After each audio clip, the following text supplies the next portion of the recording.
तो नमस्कार दोस्तों, आपका फिर से एक बार स्वागत है हमारे अपने YouTube चैनल और लर्निंग सेंटर में। तो आज हम लोग देखेंगे क्लास 10th का हम लोग स्टार्ट करने वाले हैं। पूरा बेसिक से लेकर चलेंगे। जिनको थोड़ा सा भी दिक्कत है वो आराम से अपना एक एक कीमती समय हमारे साथ बिताएं और सभी डाउट को क्लियर करते चले।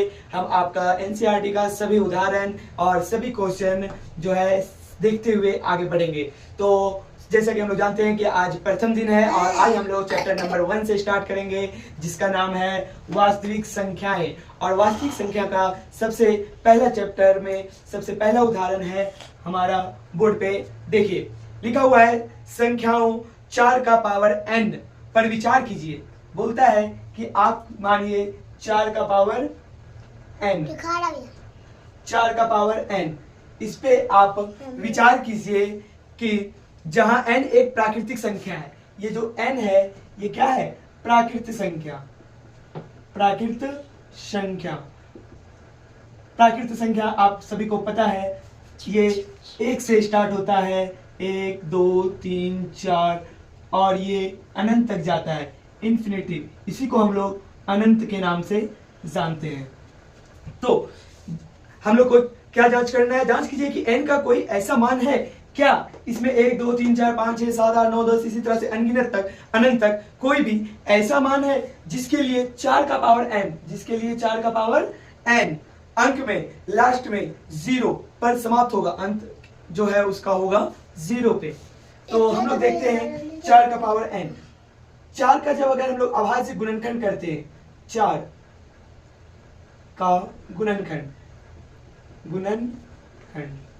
जब हम लोग 4 का गुणनखंड करते हैं तो हम पाते हैं 2। ऐसे अगर आप लोग को नहीं आता है तो इसको हम लोग गुणनखंड का निकालने का तरीका जानते हैं। सबसे पहले 2 से लगाएंगे, 2 दूनी 4 और फिर 2 से लगाएंगे 1, यानी 4 का गुणनखंड हो जाएगा 2 गुना 2, 2 गुना 2। अब यहाँ 4 का पावर n है, इसीलिए 2 गुना 2 का पावर n हो जाएगा। सबसे महत्वपूर्ण बात, अगर आप लोगों को पता होगा, अगर हमें लास्ट में 0 चाहिए, क्या चाहिए?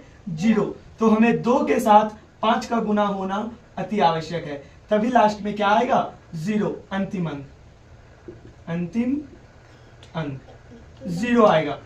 और यहां पे हम लोग देखते हैं कि 4 का जो गुणनखंड निकाला गया 2 गुना 2 आया, इसमें कहीं 5 नहीं है, और जब 5 नहीं है तो लास्ट में 0 नहीं आ सकता है। यहां लिखेंगे, अतः हम 4 का गुणनखंड 2 गुना 2 के रूप में पाते हैं, जहां 2 तो है परंतु क्या नहीं है? ये 5 नहीं है। अतः जिसके कारण n के किसी मान के लिए अंत में 0 आना संभव नहीं है, संभव नहीं है। आशा करते हैं कि ये क्वेश्चन आप लोगों को समझ में आया होगा। तो इसी तरह से आपको एक और क्वेश्चन बना के लाना है और आपको कमेंट में जरूर इसका जवाब देना है कि संख्या 6 का पावर n के लिए क्या n के किसी मान पर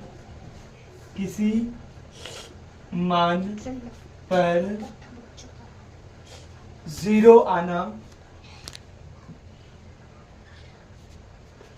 0 यानी 0 पर समाप्त होना संभव है, होना संभव है। आशा करते हैं कि इसका जवाब आप कमेंट बॉक्स में जरूर देंगे। तो अभी हम लोग पहला एग्जाम्पल देखिए। इसी तरह से हर एक वीडियो में आप लगातार हर एक एग्जाम्पल को अच्छे से सावधानी से पढ़ेंगे। तो आप बने रहिए हमारे साथ इसी तरह से। धन्यवाद।